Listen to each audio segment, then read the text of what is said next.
Okay, next segment, we're gonna go to the next stage. We're gonna call this the blank, which is it's good enough for a blank. Yeah. So, next stage will be the thinning stage. Right now, it's just been shaped into a blank. There is some thinning, like I said before, but it's not very precise thinning. Okay.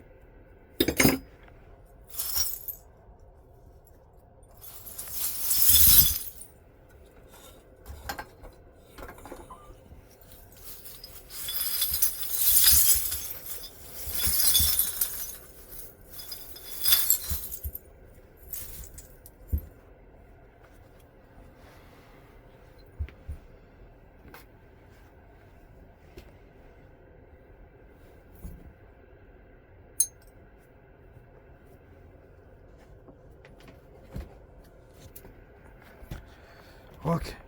This tripod's not that good. I gotta get another tripod. It tips really easily. Alright. Yeah, I got the camera phone on a tripod with a little extension boom. Okay, so it's a little bit off balance to begin with. Yeah, I should just switch over to using only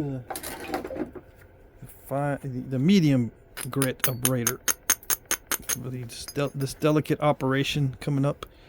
So I've already determined that it's kind of snapping halfish. So the final piece will just be a biface or a preform. I'll just regularize it. I won't finish this. This is not a rock to point video. I'll finish it tonight as just simply a future, I don't know, a biface for the future. Yeah.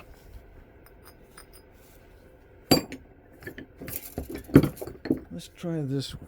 This is a much smaller bopper. This was a 9 ounce. Then I got a 7, and that's probably a 5. I don't know. I gotta check to see if they actually sell them that way, by naming the ounces or whatever. Still having trouble with the depth perception. Let's see.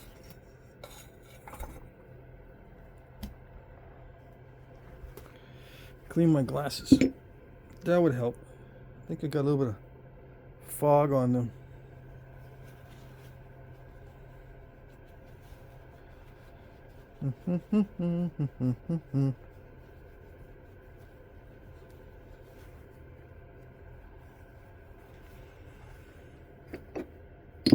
How long was my break? I don't know, like less than a minute. I didn't really take a break. Alright. But it was good. The pause was good.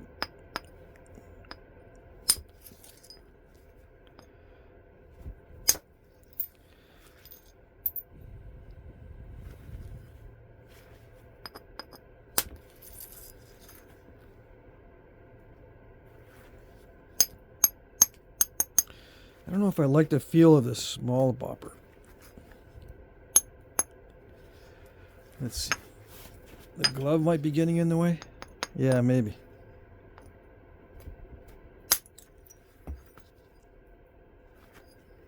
If I sneak up on the edge, get used to the new size of bopper, the little small one. I haven't used that small one at all yet, or relatively small. I got smaller ones than this. I got two sizes below that one. I guess I got to get used to each one.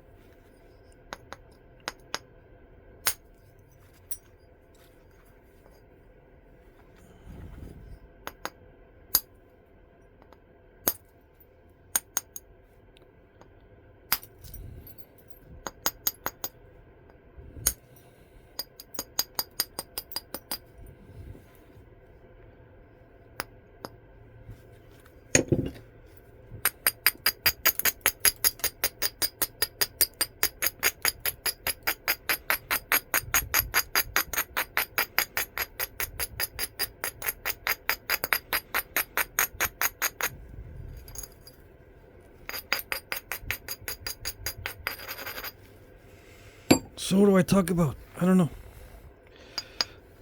Everyone in my house has got some kind of cold or something. Something's going around.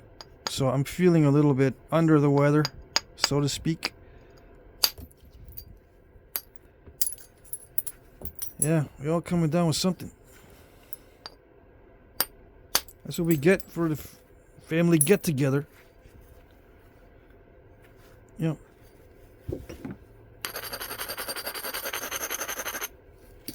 Let's see. It's so easy to remove flakes, but so easy to mess up too.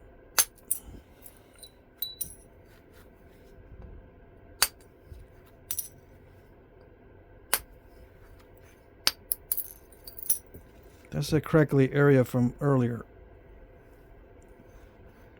I think I got past it.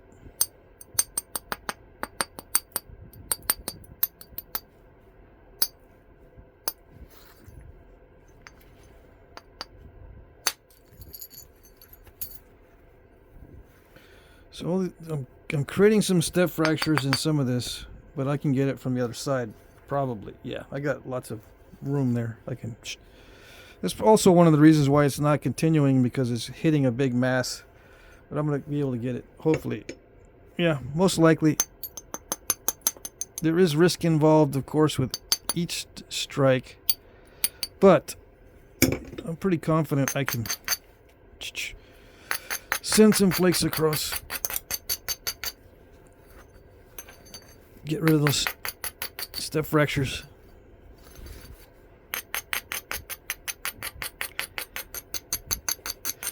Yeah, I looked up the word amorphous.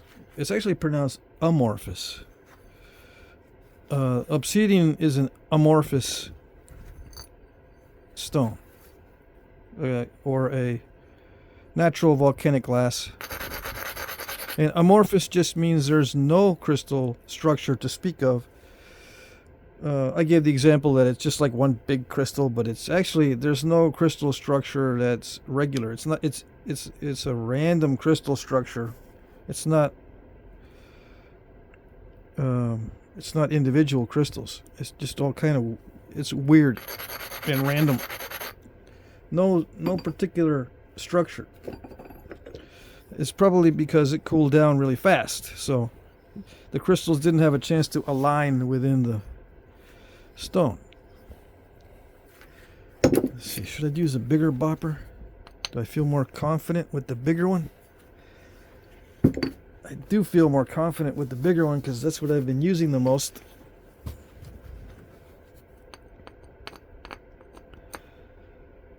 Yeah. So that hit the, where did that go? That went here and there. That did hit the back side of the step fractures up here. Now, another rule of thumb that I use is I attack the worst areas first, or the worst first, because it rhymes. It's easy to remember. Attack the worst first. So instead of systematically going down the edge or zigzagging it somehow, I look to see where the worst area is and attack that first. Sometimes the worst area is just the fact that it might be too thick on the end or the tip. But in this case, the worst area is this big lump there, so I'm going to start attacking it.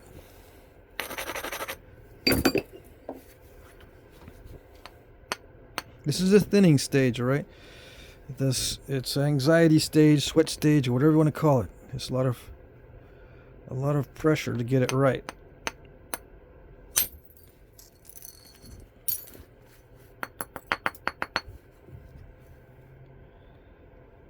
Yeah, I got a lot of distance to cover, so it doesn't always work. It's hard to predict, or impossible to predict in many cases, what's going to happen at the end of the flake.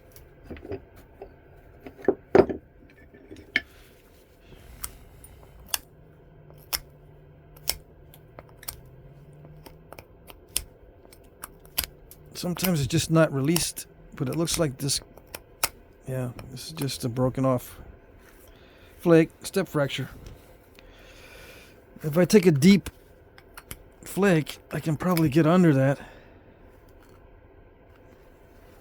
But it's risky. Oh well, I'm gonna take the risk. I'm gonna do some large flake removals. Strengthen the edge first with the coarse abrader. See how crackly that gets? Some people might say, it's just too crackly, you're not doing it right. Yeah, I know, but I'll try to make up for it by using a finer abrader. It's kind of like a shortcut. And there's also the expediency thing that I got going in a lot of my knappings. It's hard to tell sometimes whether I'm being opportunistic or expedient. A lot of times it's both. With the expediency being extreme sometimes when I'm taking shortcuts that I shouldn't, just because I'm impatient. The expediency, it goes well with the opportunism. Expediency just means just do whatever works. Okay. Doesn't have to work perfect. Just do it. Do it. Do it. Just get it done. That gets mixed in with the opportunism. All right, let's see.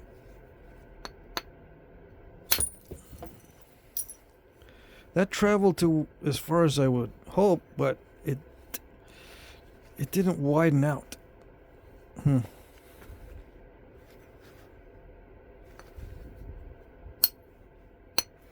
Okay. I'm hesitating too much. I don't want to snap this thing in half.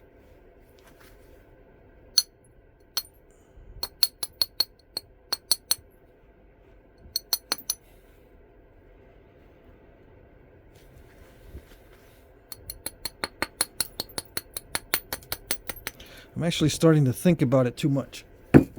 Yeah. Thinking about it too much messes me up. Okay. Trying to control it too much messes me up. That's probably another reason why I prefer expediency and opportunistic flaking. Alright. Let's just start thinking about it way too much.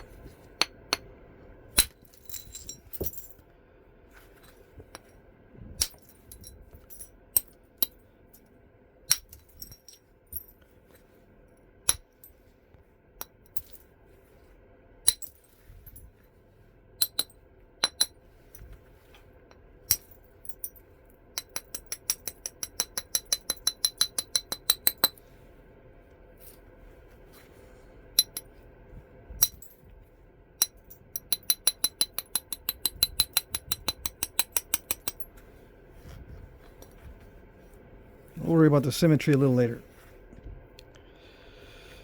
Okay.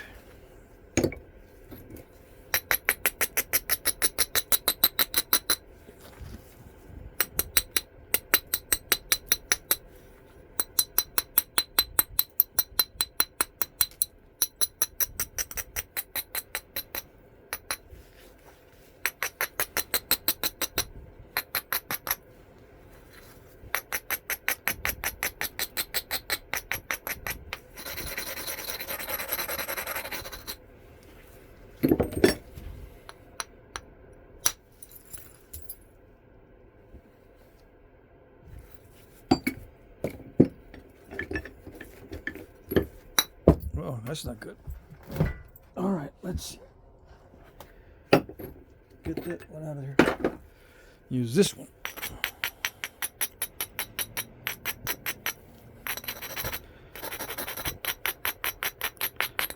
I like creating a lot of a dulled edge on real artifacts. They didn't do this. It's just a modern technique. where you abrade a lot of the edge. On the artifacts, you don't see that. In most cases, you see a lot of this where it's kind of dull and kind of sharp. You don't see a lot of grinding. Does that mean I shouldn't do a lot of grinding? I should do whatever makes it successful. If I need to grind it a lot, I'm going to grind it a lot. I'm afraid not to grind it because it'll crush and then I'll have to take way too much off the edge to fix it.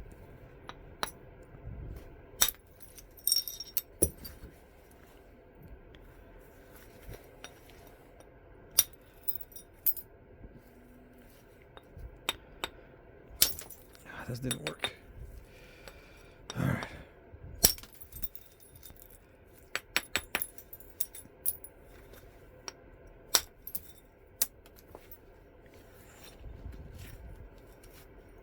It's not working too well.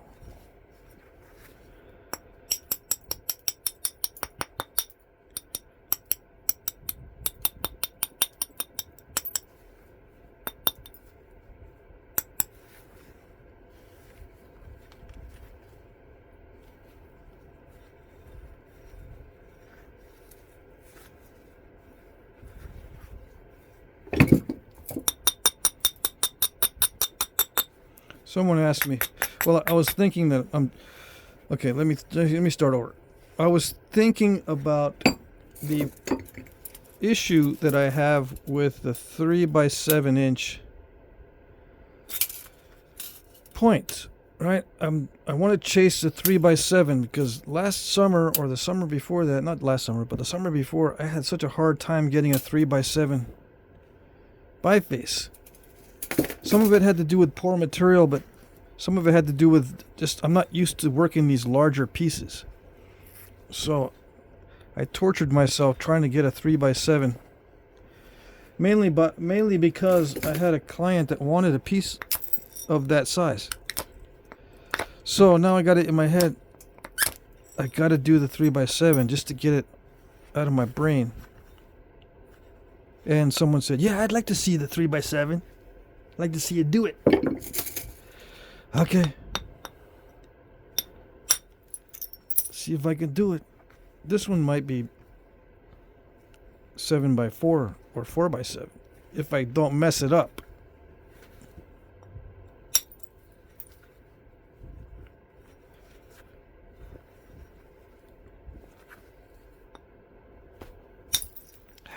I'm still having the issue with the depth perception. Okay. What is it? Is it the... It's gotta be the... Yeah, it's the fogging up of the glasses.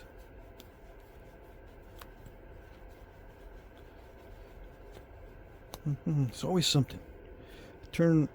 Adjust my space heater so it blows onto my glasses. Yeah. And I gotta stop thinking about this so much. One thing that is not discussed too much is the fact that if you start thinking about it too much, with some people, if you start thinking about it too much, you have a diminishing return. It starts to not work for you. Start to control it too much and then you end up with the opposite. No control at all.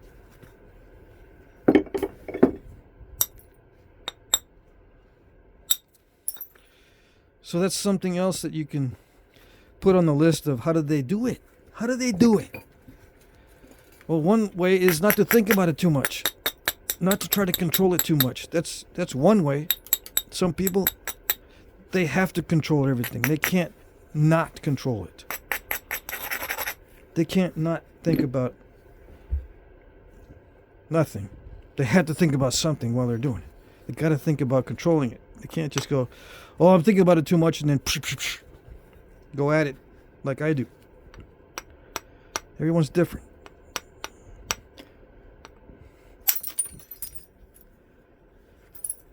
Yeah, see? It tried to do it.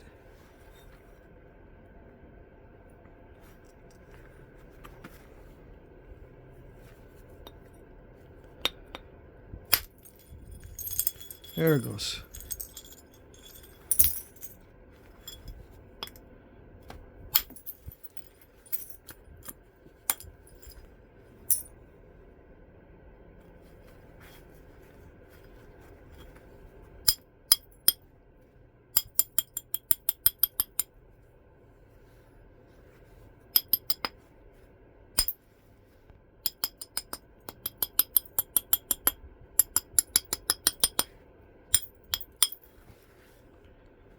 Okay. What's next? It's starting to get too thin in the middle. Yeah, and I scooped out a bunch. I scooped out quite a bit. I think I got a flake in my eye too.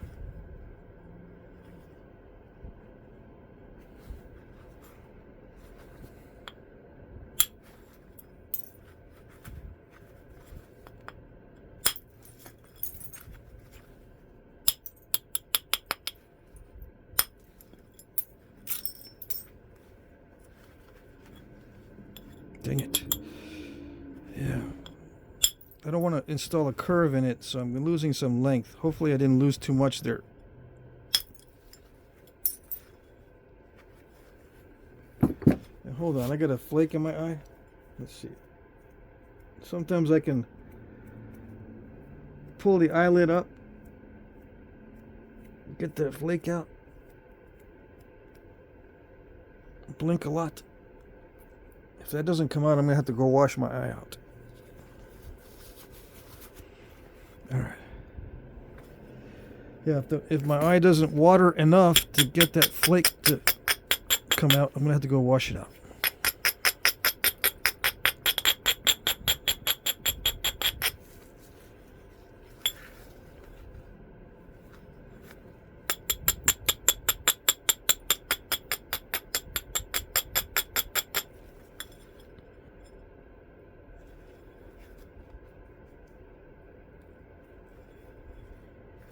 Let me get rid of this. Or do I? Do I want to take a chance? See, this cleaned it up pretty good. But do I want to do that with this side? Is it necessary? I think it's probably necessary. I got 4 inches, so this is a 7x4. If I stop here, yeah. I'm going to try one more good strike across here somewhere, but I'm going to do this thing up here first.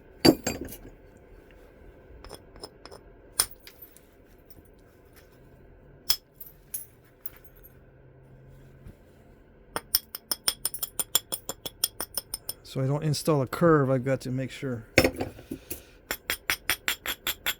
that everything stays symmetrical from the side view.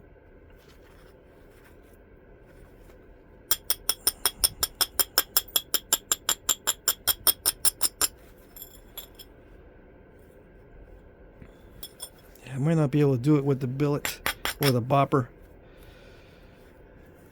Let's try a little bitty one.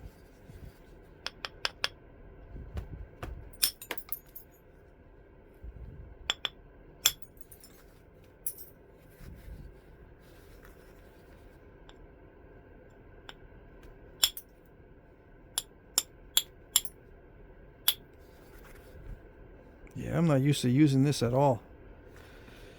But it's working, supposedly. Yeah. It's just still too light. Very light. Let's try this one. Yeah.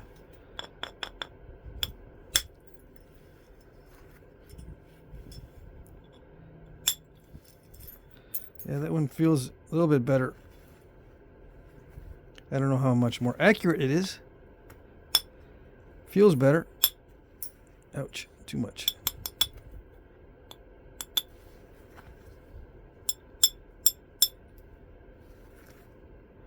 Oh well, I'll work on the tip later. I just want to make sure it was not too thick compared to the middle. Because it's snapping half-ish. I can't forget that. I just lost a little bit off the length again too.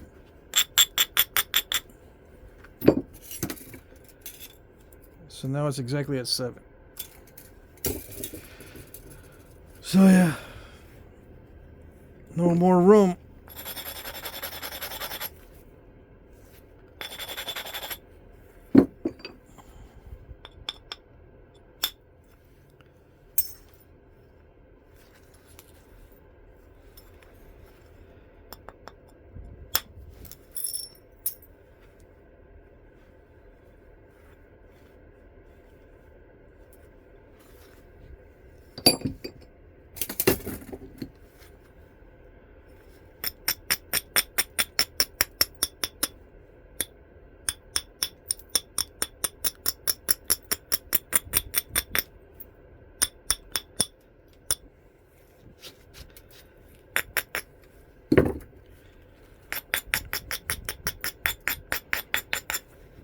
So I was thinking about Flintknapping as a spectator sport. I was thinking about that earlier. I mentioned it in one of the previous videos. And if I were to concentrate on Flintknapping as a spectator sport, I would be a performance artist instead of just merely a flint napper. I would be a performance artist if I was catering to the entertainment value. Not just a flint napper, but also a performance artist. So I was thinking, how valuable is that? And was that part of how they did it back in the day? Were they not only flint nappers, but performance artists, where they had spectators? Maybe competitions? Yeah, it's possible. Or were they loners sitting in a room by themselves all day? Or in a lodge by themselves? Or out on the hilltop by themselves? Or in a safe area? Did they work alone, within groups, in front of spectators? What was it? Does it make a difference in the napping? Yeah, it does. If they are performance artists, it affects the napping.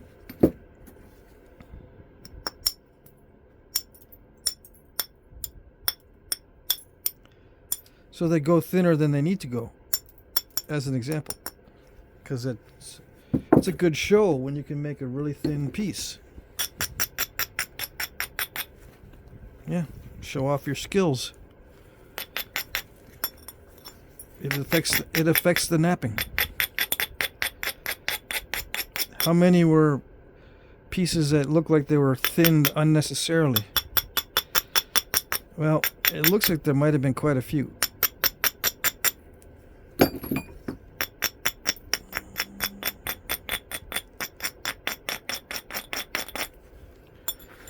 So I'm not going to hold it against you if you're a performance artist as a napper. But just like we don't know how it was done, we don't know if they were actually performance nappers in the past. It's just one idea. Because we do it nowadays and our brains are basically the same.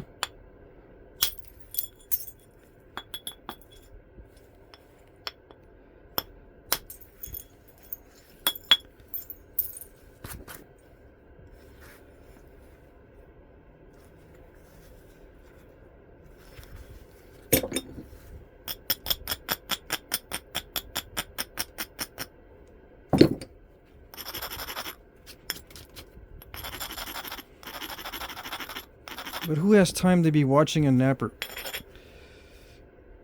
back in the day and be an audience for the napper? Other than maybe the napper's family. I don't see much interest in watching nappers when you need to be out gathering food. So in my opinion, the performance napping or the performance art type of napping was not that common. And it shows in the archaeological record. The vast majority of points are not made in a thin, fancy way. Not in an extremely thin, extremely flat, with perfect flaking kind of way.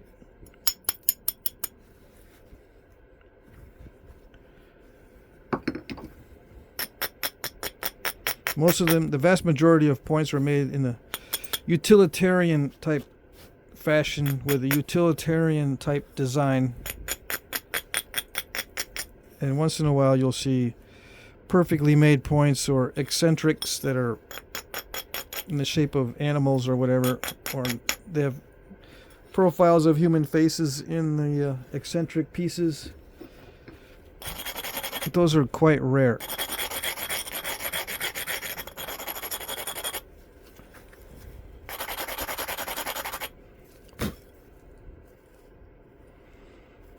I don't know if I'll be able to do this. It looks too crackly in there to send in a good bold flake. I've got width if I want to stay. If I want 3 inches, I still got plenty of width.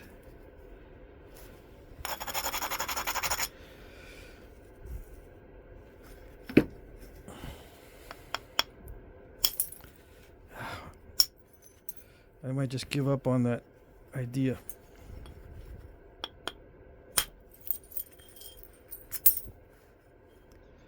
Just try not to push it too much.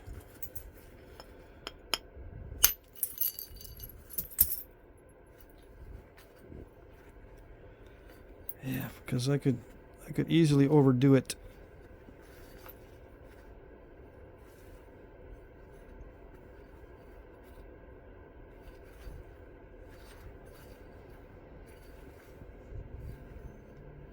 I crunched it right there, and then I did too much right there.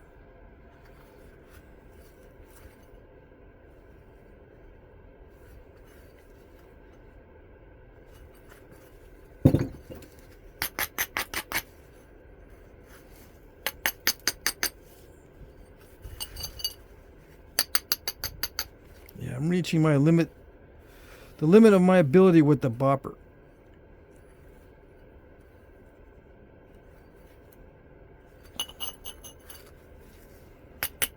So what I'm going to do is I'm just going to do the damage control on it and call it good.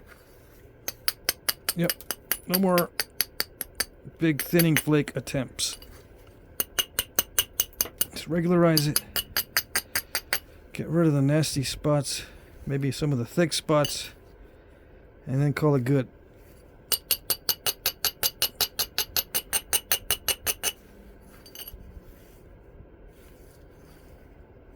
Yeah.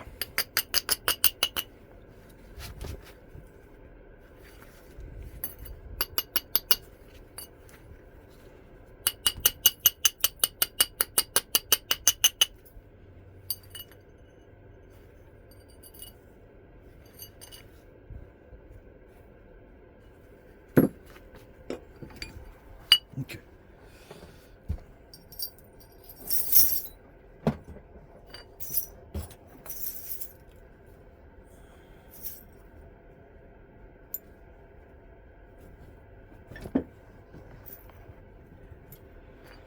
Okay.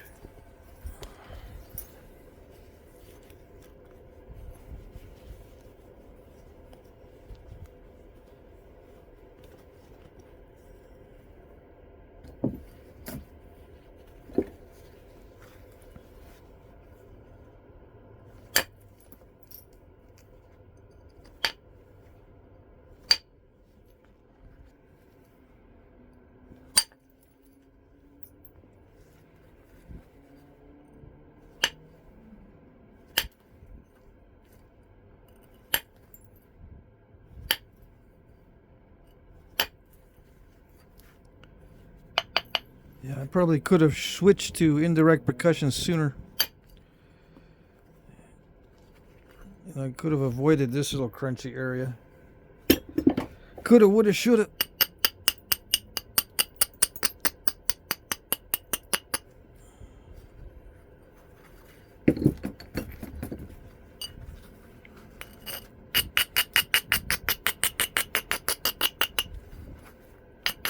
I think I will accomplish a 7x3 on this one, which is a relief, but I'm going to try it with chert also. Flint and chert. The only other big pieces I have are Georgia chert. Flint River. No, I've got some Belton chert. I can try it with some Belton also. That's like gray, light gray chert. It works well raw, but I heat treated some of it, and it definitely is improved with heat. We'll see what happens.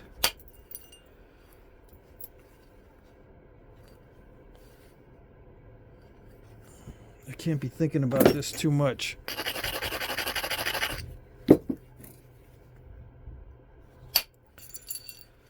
I think you get the gist of how I nap, and you can decide whether they nap that way or if it was a possible way of napping in the past. And so I can get off the topic and talk about something else.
Yeah, I can tell already that this 30-minute segment is not going to do as well as the first 30-minute segment because I'm not yapping too much.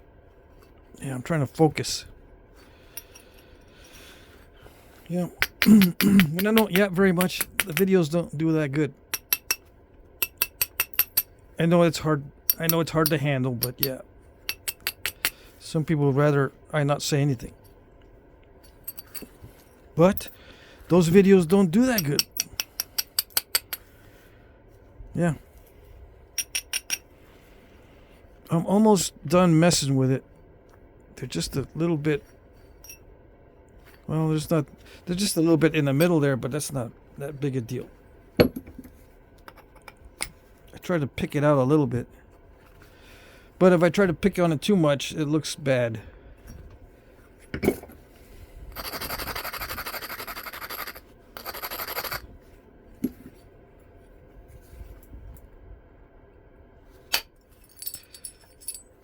Ouch. I'm trying to get that lump out there and it stopped right before the lump. Dang it.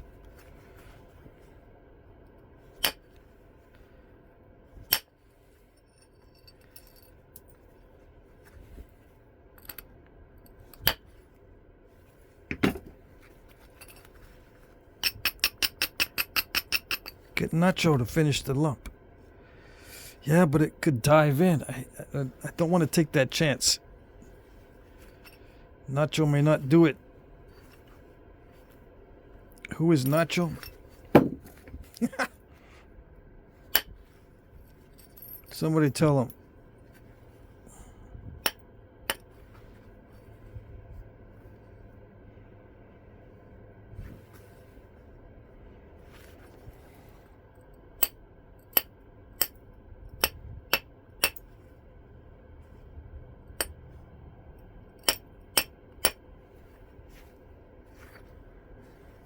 I really want to get a flake into that area, but it'll probably step. Yeah.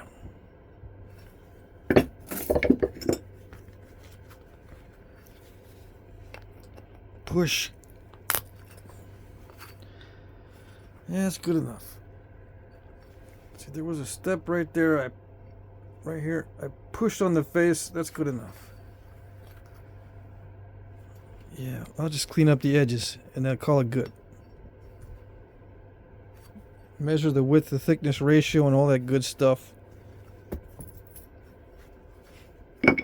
Okay.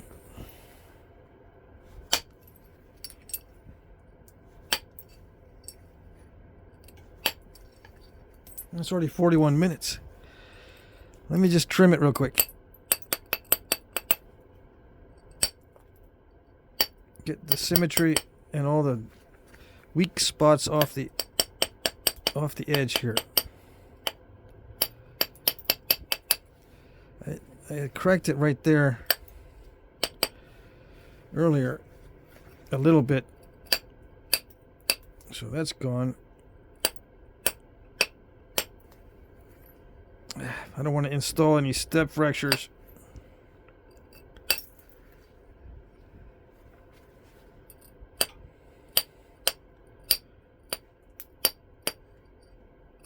I think I'm well over 3 inches. So I got my 7x3. Finally.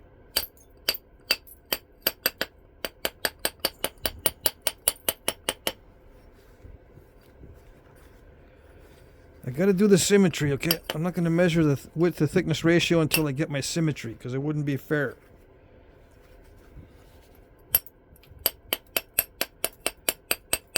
I know it's getting more narrow.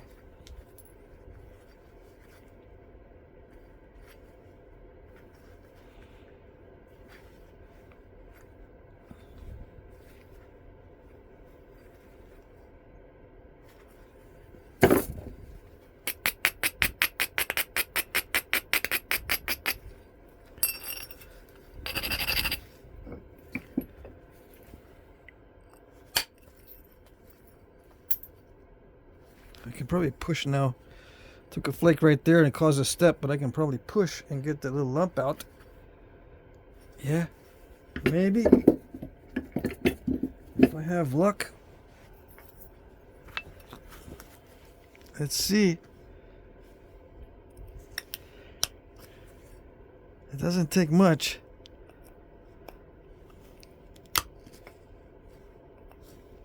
Supposedly.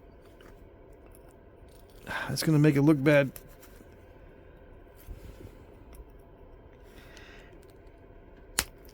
Okay. What did it do?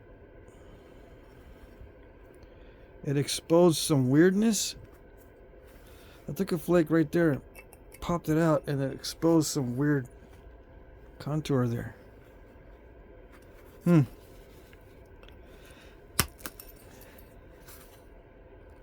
Yeah. That's why I didn't want to flake. There's some weirdness in that area. The convergence of the ripples. Yep. Come on.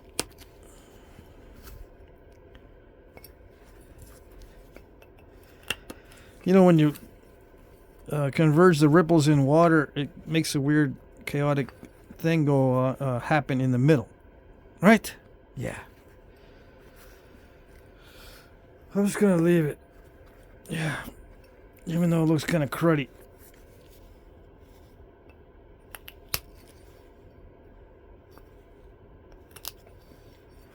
Everyone's got a side B. Yeah. I got a side B. Even the side A isn't that great either. It's okay.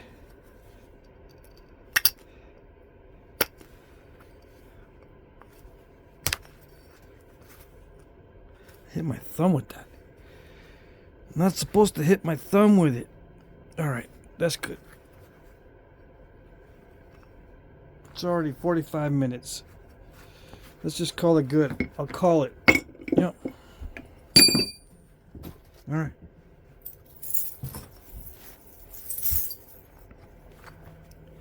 I gotta wash out my eye because I can still, either I cut my eye, whoops, I got a little scratch and I can still feel it, or this flake's still there. It's minor. It's a minor little irritation. No big deal.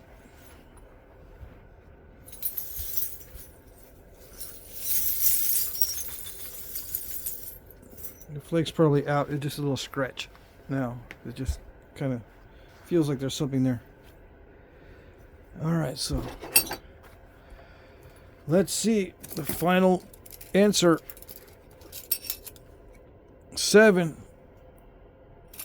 by 3 5/8. Yeah. Sweet. It's kind of wonky, but oh well.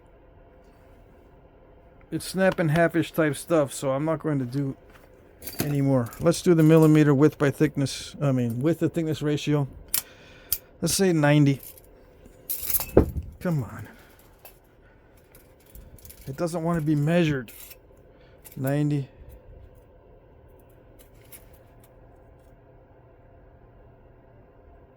Is it 10? What's it up here? That's like 12. I can cheat and go. That's where I'm measuring it from. If it's 10, it'd be 9 to 1. I'm gonna call it 8 to 1. Yeah, just because there's a thick spot in the middle. 12 into 90 is 8. Because that's like what? 86?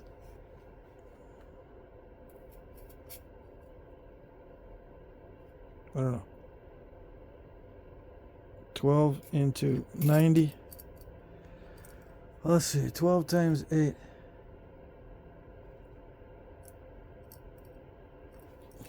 Gosh, why can't I do the math? I must have come down with something. 96. 12 times 8 is 96. It's not 96, so it's not 8 to 1. 7 times 12. 84. Okay, so it's between 7 to 1 and 8 to 1. Alright. Yeah. I cheated. I was going to say 9 to 1. No, it's between 7 to 1 and 8 to 1. Good enough. Good enough. There is a spot that's as thin as 10 millimeter, but I'm not going to go by 10. It'll be 12. Yeah. All right.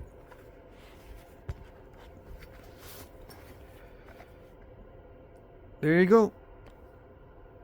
See you in the next video.